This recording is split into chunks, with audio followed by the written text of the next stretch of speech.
What's going on, guys? It's your boy Ajen back again for another Alchemy Stars video, and for today I will be discussing about the most globally used units. So what did I mean by globally used units? These are units that do pretty well outside of their mono element. Alchemy Stars is a game that encourages players to build and use mono element teams. And most units are specifically built in their own element, for example, the tile converters.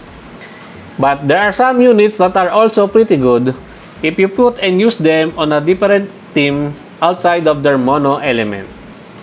Now, who are these globally used units? First, we have Sinza. Sinza is probably the best captain to use globally. Why? It's because his defense reading debuff is unparalleled in the game. If you have Sinza, it is too good to pass up on not using him unless you really don't like using him. The good thing about him also is that you really don't need dupes to fully utilize his kit. And I think that is why Sinza is considered one of the best, if not the best unit in the game overall. So if you have him, he is worth leveling to 80 since his defense red debuff scales up on his defense, so maxing him out is a no-brainer. But Ajen, your Sinza is only level 1 and you just said he is worth leveling to 80. So why is your Sinza not level 80? My answer to that is because my fire team is already stacked. And there's no more spot for him on my team since I prefer using Charon over him. So if you will look at my fire team, guys, this is the reason why I never level Sinza past level 1 Ascension 3. This is my fire team. Level 80 Toru, level 1 IC, level 1 Paus, level 80 Nobuo, and level 80 Charon. There are no more rooms for Sinza here. Maybe you might argue that I can replace Nobuo with Sinza, but I really like using Nobuo because Nobuo is one of my favorite units in the game. So yes, there's no spot for Sinza. That is why he's stuck at level 1 Ascension 3. Next we have Nobuo. Nobuo is probably the best healer in the game, hands down. He heals, he puts up a shield, and he has a pretty decent damage with detonator chain. He is that damn good. What makes him also really good is the fact that he is not reliant on his breakthrough to be OP. Yes, vanilla Nobuo is already pretty OP if you ask me. Just put him in the team and your team will most likely won't die unless the enemies are way too overpowered for you to handle. If you're gonna be using him outside of the mono fire team, Nobuo should be the captain to fully utilize his kit. And also, he is worth leveling to 80. As you can see, I leveled 80 my Nobuo. And also, the reason is he is one of my favorite Aurorians in the game. That is why I leveled him to 80. Next, we have Pilisai. So, before Nobuo came into the game, Pilisai was considered the best healer in the game. Heal plus shield plus global teleport utility is pretty damn good.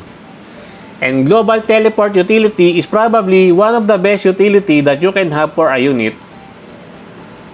And most element has a unit with global teleport besides the fire team. And Pilisai is a godsend for the fire team since she synergizes very well with a mono fire team, even if you don't use her as a captain for them.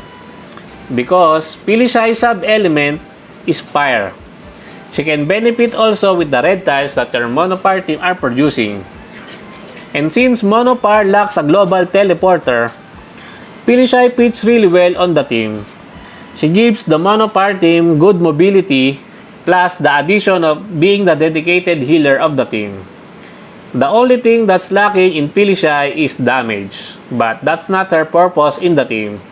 She is a support utility unit, and she does her job very well.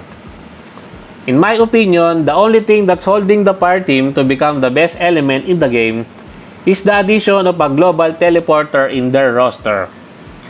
But gladly, Pilisai exists, and Pilisai can fulfill that role Although, even though Pilisai's main element is water, she fits really well in the fire team. Next, we have Odie, the queen of poison debuff. If you need a poison debuffer, she's the number 1 unit to pick. Poison debuff is very powerful, especially if you can proc it.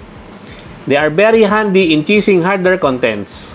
But nowadays, most bosses have immunities to ailments, so DOT debuffers like Odie rarely see much plays. If you are using her outside of the Mono Forest team, use her as the captain so that she can proc more poison debuffs on the enemies. Because if you guys didn't know, just by normal attacking, Odie has the chance to proc her poison debuff on the enemies. That is why to fully utilize her kit, make her as the captain and wreak havoc to the enemies with poison debuff. Last on my list is Lukova. Lukova is a forest support unit from the Dragon Maid collaboration that we have recently. She is pretty good not only on a Mono Forest team, but also pretty good outside of it. Lukova brings a new kind of debuff where she would inflict mortality marks on the enemies. Each stack of the mortality mark increases active skill damage received by the enemies from all Aurorians. Take note, all Aurorians by 7%. It can be stacked up to 10 stacks, and these stacks will last for the entire battle. This is what makes Lukova so good even outside the Mono Forest team. Her debuff not only benefits the forest units, but it applies to every unit in the game as long as their active skill is a damaging skill. If you're gonna be using Lukova outside the Mono Forest team, it's best to use her as the captain so that she can easily ramp up her mortality mark stacks on the enemies. And that concludes my most globally used units. Feel free to add more units in the comment section if I miss out on someone. And that's it for me for today, guys. I hope you enjoyed this video. Please leave a like and subscribe. I would really appreciate it if you could help me grow my channel more. And thank you to everyone who are supporting my channel. I appreciate every one of you. Until next time, peace.